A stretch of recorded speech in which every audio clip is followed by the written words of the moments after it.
अभी शिक्षा में क्या नया कर रहे हैं? अभी तो देख रहे हैं कि आपका प्रेजेंस, ऑनलाइन प्रेजेंस बढ़ा है।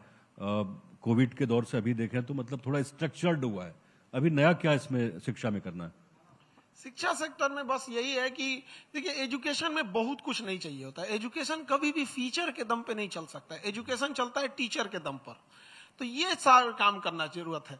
आप देखिएगा, जब हम लोग के यहाँ गुरुकुल हुआ करता था, पेड़ के नीचे बैठ के इतने बड़े बड़े शास्त्र लिख दिए गए हैं जिसको आज में हमारी आपकी क्षमता नहीं है उसमें कमियां तक निकाल सके। वो पीपल के पेड़ के नीचे बैठ के लिखे गए हैं यहाँ पर। तो आज हम लोग को जरूरत है कि वो वाली शिक्षा व्यवस्था देने की जो ईमानदारी से दी जा सकती है। हम बच्चों को जो पढ़ा रहे हैं उसका क्या 3-4 मुख्य उद्देश्य होना चाहिए कि बच्चों की जो पढ़ाई है वो एक एफोर्डेबल हो। ये कोई भी उसको एफोर्ड कर सकता है। किसी के पिताजी मजदूरी कर रहे हैं, रिक्शा चला रहे हैं, वो भी एफोर्ड कर सकता है। जो टीचर पढ़ा रहे हैं वो कमजोर से कमजोर बच्चे को समझ में आ जाना चाहिए। जो पढ़ा रहे हैं वो रेलेवेंट होना चाहिए। ये नहीं कि आउट ऑफ द फ्रेम चले गए, एग्जाम में क्या पूछ रहा है ये, और वो एग्जाम या जहां उसकी जरूरत है वो प्रॉपर आना चाहिए।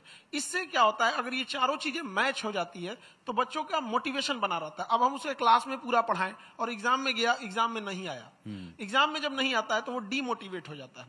और इसके बाद जो गवर्नमेंट का काम है वो लूप होल्स खत्म करे। पता चला कभी पेपर लीक हो जाता है, कभी किसी भी संस्था को दे दिया जाता है। अभी एक एसएससी के एग्जाम्स हो रहे हैं, उसमें जो जिस सेंटर अलॉट किया गया है वो गाय के तबेला में एग्जाम ले रहा है। बताइए, तो बताइए बच्चे का मोटिवेशन कहाँ जाएगा? मतलब कहीं ना कहीं प्रॉब्लम है सिस्टम। तो हर जगह दोनों में, एक फ्रंट एंड में और एक बैक एंड में है।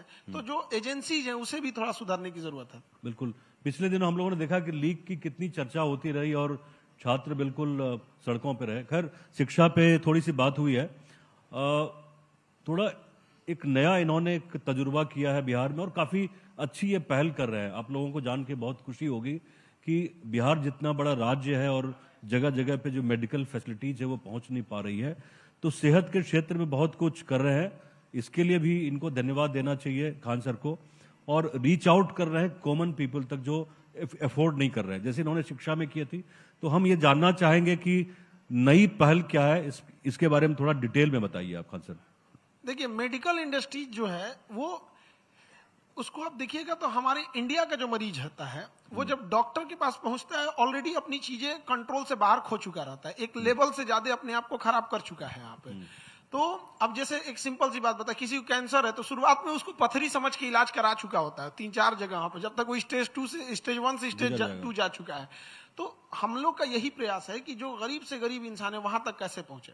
तो अभी हम लोग ने हर डिस्ट्रिक्ट में ब्लड बैंक की सुविधा किया है ताकि किसी को भी ब्लड की दिक्कत ना हो। कई बार ऐसा होता है कि एक्सीडेंट होता है और आते आते रास्ते में उसकी ब्लड लॉस से मर जाता है, जबकि वो बेचारा बच सकता था। और इंडिया में एक इंसान जो कमाने वाला होता है वो अकेला कमाने वाला होता है पूरे परिवार में।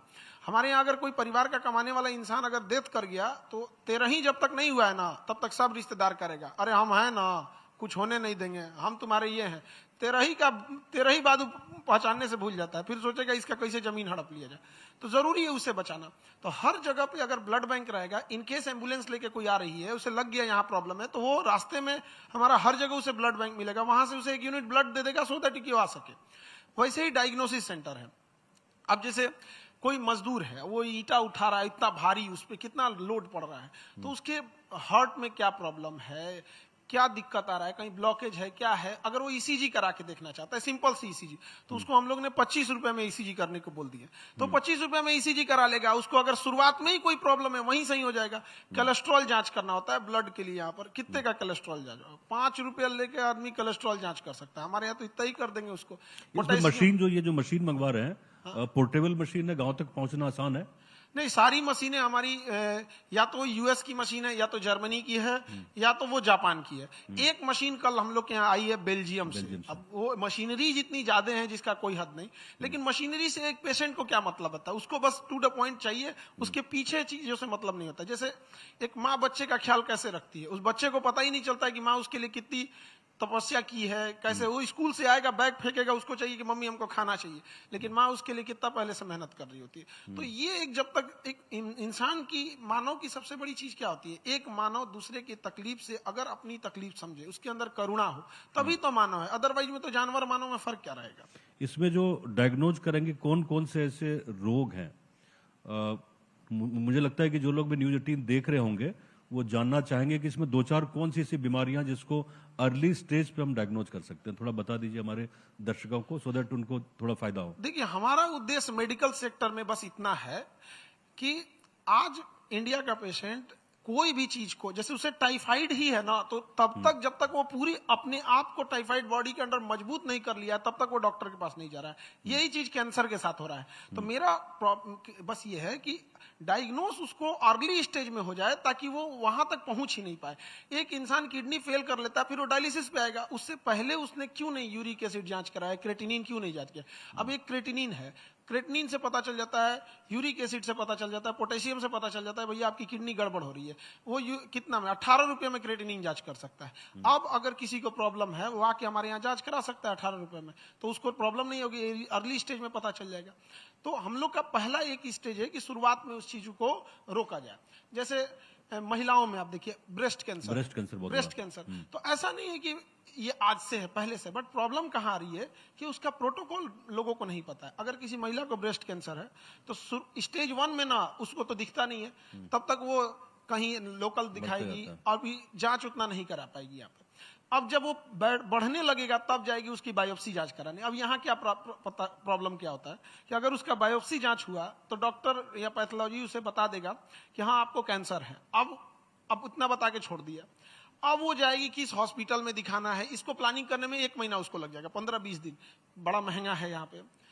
इस दौरान अगर वो हॉस्पिटल पहुंच भी गई, जैसे टाटा मेमोरियल हॉस्पिटल पहुंची या कहीं पहुंची, अब वहां उसको बताया जाएगा कि भैया आपको एक और टेस्ट कराना है, ER, PR, HER2, अगर HER2 कॉमन हो गया तो फिर फिश टेस्ट कराना है, फिर BRCA1, BRCA2 टेस्ट कराना है। तो जो 1 महीना वो घर पे थी अपनी तैयारी में, ये 1 महीना फिर उसको एक्स्ट्रा देना पड़ेगा जांच कराने के लिए। तो जो प्रॉपर प्रोटोकॉल होना चाहिए कि हाँ अगर जैसे आपका डिटेक्ट हुआ तब तक तुरंत हार्मोन से लेके A to Z चीजें चेकअप हो जाना चाहिए।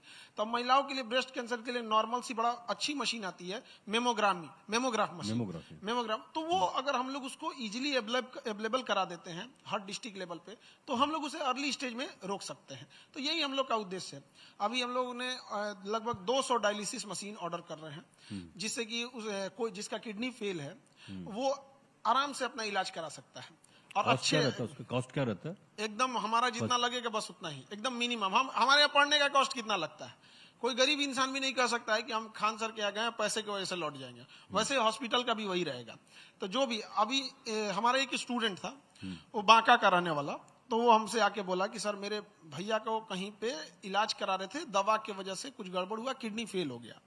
तो वहां अगर वो डायलिसिस कराता है तो उसका 4-5 हजार रुपया लगता है, हर 2 दिन पे डायलिसिस होती है, तो मंथली उसका 50-55 हजार खर्च हो जाता है। तो कह रहा है कि सर आप डायलिसिस पटना में कहाँ रखे हैं, हम अपने भैया को बोलेंगे कि यहीं आके करा लो। तो हम उसको समझाएं कि भाई तुम अपने भैया को बोलोगे बांका से यहाँ आके डायलिसिस कराएंगे, फिर अगले दिन जाएंगे, फिर अगले दिन आना पड़ेगा। कहा कि नहीं ना सर, अगर आप कराएंगे ना तो हम पटना में ही कोई छोटा सा रूम ले लेंगे, अच्छा, और यहीं से डायलिसिस कराते रहेंगे आप। सोचिए उस इंसान को तो हम कुछ नहीं कर सकते। तो हमने कहा कि हम बांका में ही अपना 5 मशीन भेज देते हैं, वहीं करा लेना और दिन में काम करा लेना। और हमने डॉक्टर लोगों से बात किया, एक डायलिसिस का प्रोसेस होता है जिसमें इंसान सोया रहता है तो भी डायलिसिस हो सकता है। तो एक गरीब इंसान है, अब वो दिन भर डायलिसिस पे तो डिपेंडेंट नहीं रह सकता है। तो उसको हम लोगों ने कहा कि आप दिन में कोई काम कर लेना, आप जो भी बिजनेस करते हैं या जो काम करते हैं, रात में आप हमारे यहाँ आ जाना, सो जाइएगा आराम से, हमारे यहाँ सारी व्यवस्था रहेंगी। सुबह उठ के आपका निडिल निकाल दिया जाएगा, फैसुला के बाद आप अपना काम पे चले जाइएगा। तो आप काम भी कर लेंगे, हमारे यहाँ डायलिसिस भी कर सकते हैं। तो मेरा उद्देश्य यही है कि जितना समाज ने हमें जो दिया है वो समाज को लौटा के जाना है, कुछ लेके नहीं जाना है।